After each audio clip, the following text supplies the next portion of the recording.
Hi friends, இன்றைக்கி நம்ம கிச்சனில் முளைக்கட்டிய பச்சை பயிரை வச்சு ரொம்ப சத்தான சுவையான கிரேவி செய்ய போகிறோம்.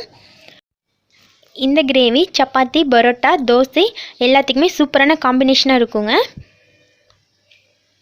இதை வந்து ரொம்ப ஹெல்த்தியாக எப்படி செய்கிறதுன்னு இந்த வீடியோவில் பார்க்கலாம்.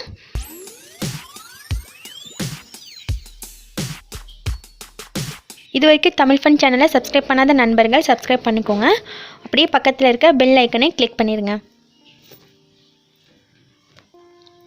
இப்போ நம்ம கிரேவி பண்ணுறதுக்கு ஃபஸ்ட்டு ஸ்டவ் ஆன் பண்ணிவிட்டு பேன் வச்சுக்கலாங்க. அதில் 1.5 குழிக்கரண்டி அளவுக்கு ஆயில் சேர்த்துக்கலாம்.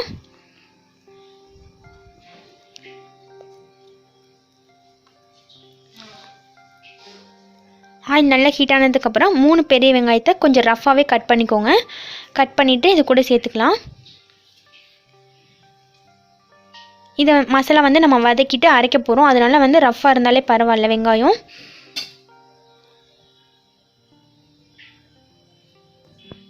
வெங்காயம் வதங்கிட்டு இருக்கும்போது 3 கொத்து கருவேப்பிலை சேர்த்துக்கலாம். கருவேப்பிலையும் சேர்த்துட்டு வெங்காயத்தை கூட நல்லா வதக்கிடுங்க. வெங்காயம் பாதி அளவுக்கு வதங்கினதுக்கப்புறமா 2 தக்காளி, அதையும் கொஞ்சம் ரஃப்பாகவே கட் பண்ணி சேர்த்துக்கோங்க. அது கூட இஞ்சி பூண்டு பேஸ்ட் 1 டேபிள் ஸ்பூன் அளவுக்கு, அப்புறம் கரம் மசாலா 1 டேபிள் ஸ்பூன் அளவுக்கு, மஞ்சள் தூள் 1 டீஸ்பூன், மிளகாய்த்தூள் 1 டீஸ்பூன். மிளகாய்த்தூள் நீங்கள் காரத்துக்கு தகுந்த மாதிரி கூடவோ குறைச்சோ சேர்த்துக்கோங்க. அப்புறம் உப்பும் 1 டேபிள் ஸ்பூன் அளவுக்கு கரெக்டாக இருக்கும். எல்லாத்தையும் சேர்த்துட்டு நல்லா வதக்கிக்கலாம்.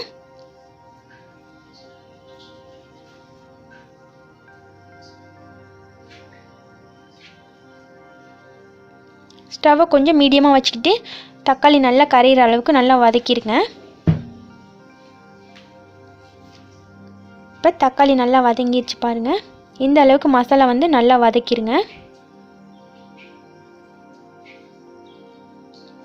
இப்போ இது கூட நான் ஒரு சின்ன மூடி தேங்காய் சேர்த்துருக்கேன்.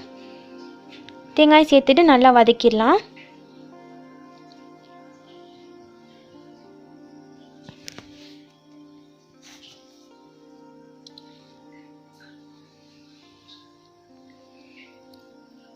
தேங்காயும் வதங்கிடுச்சுங்க. இப்போ நம்ம ஸ்டவ் ஆஃப் பண்ணிடலாம். ஸ்டவ் ஆஃப் பண்ணிட்டு நல்லா ஆற வச்சுக்கலாம். ஆறினதுக்கப்புறமா நம்ம மிக்ஸி ஜாரில் போட்டு இந்த மசாலா கலவையை நல்லா நைஸாக அரைச்சி எடுத்துகிட்டு வந்துடலாங்க.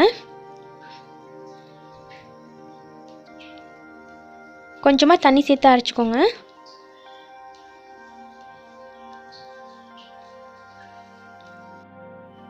இப்போ நம்ம பச்சை பயிறு கிரேவி செய்கிறதுக்கு மசாலா ரெடி ஆயிடுச்சுங்க.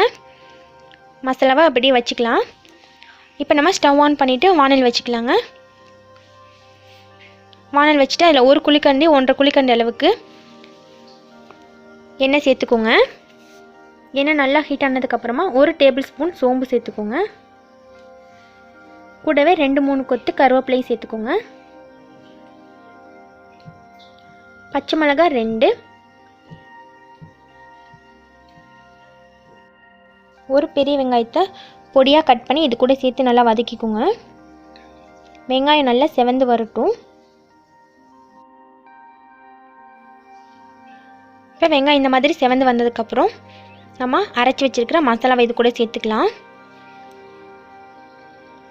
மசாலாவை சேர்த்துட்டு நம்மளுக்கு வந்து தண்ணி வந்து ரொம்ப கம்மியாக தாங்க செல்லும். நம்ம வந்து முளைக்கட்டிய பயிர் வந்து ரொம்ப சீக்கிரமாக வெந்துடும். அதுக்காக நம்ம தண்ணி தேவையான அளவு கொஞ்சமாக சேர்த்துக்கோங்க. நான் 1 டம்ளர் அளவு தான் தண்ணி சேர்த்துருக்கேன்.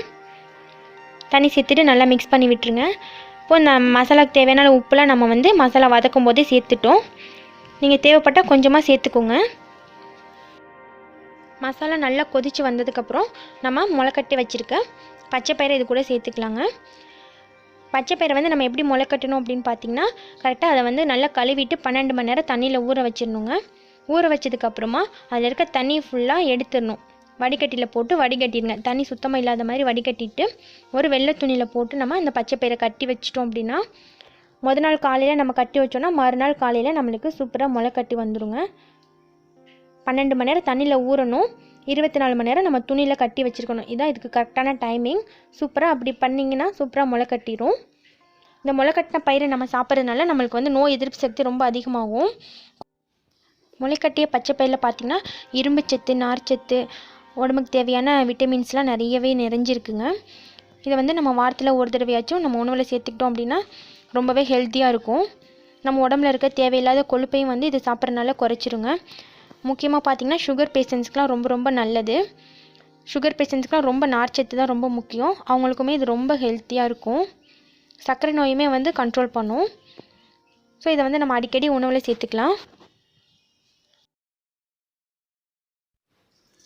இந்த கிரேவி பாருங்கள் சூப்பராக ரெடி ஆகிட்டுருக்கு. ஒரு 10 நிமிஷத்தில் இந்த பச்சை பயிறு வெந்துருங்க. பயிர் வெந்ததுக்கப்புறமா நல்லா திக்னஸாக வந்ததுக்கப்புறம் நம்ம ஸ்டவ் ஆஃப் பண்ணிடலாங்க. சூப்பரான பச்சை பயிறு கிரேவி ரொம்ப ரொம்ப சிம்பிளாகவும் ஹெல்த்தியாகவும் ரெடி ஆயிடுச்சுங்க. இதே மாதிரி நீங்களும் வீட்டில் செஞ்சு பாருங்கள். இந்த வீடியோ உங்களுக்கு பிடிச்சிருந்துச்சுன்னா மறக்காமல் லைக் பண்ணி உங்கள் ஃப்ரெண்ட்ஸுக்கும் ஷேர் பண்ணுங்கள். தேங்க்யூ.